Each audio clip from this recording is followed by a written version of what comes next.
probably know this. I am writing a book. It's called The Internet is Blue, and it is about how we are losing the online political war between Republicans and Democrats.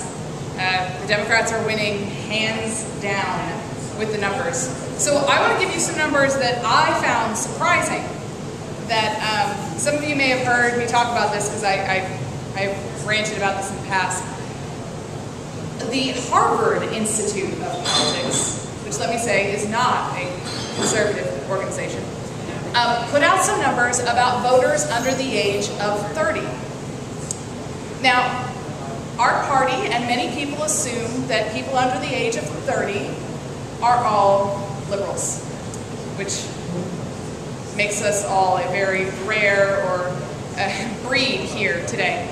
But if you look at the statistics that came in from the Harvard Institute of Politics, it showed that the majority of young people in America trust the American military over any other institute in America right now.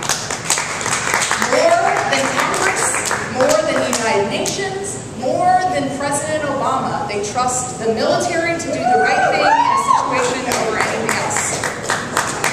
Young people in America under 30, voting status. These people believe that the federal government should not expand, that the deficit should be decreased. I don't know how more conservative you can get. These people believe our generation, sorry, people who aren't Gen Y, Generation Y still holds to some of the greatest conservative values. Xers too. But they still hold to these conservative values, and this is being overlooked. The problem is that we're not winning on image. We are not portraying that we can win these battles, because you know what the #1 issue is for young people under the age of 30?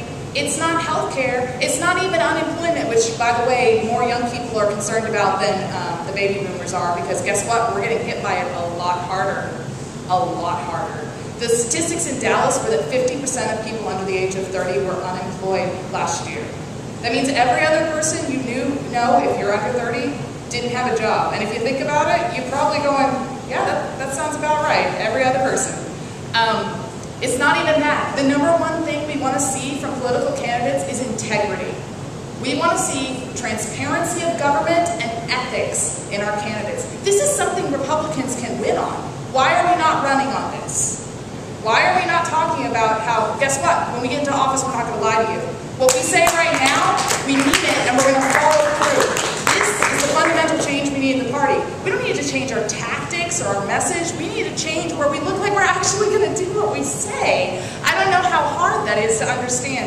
And obviously, I'm sure everybody, I'm preaching to the choir here, but hopefully the internet will hear me after I say this. But what we need to run on is the things that we're already good at.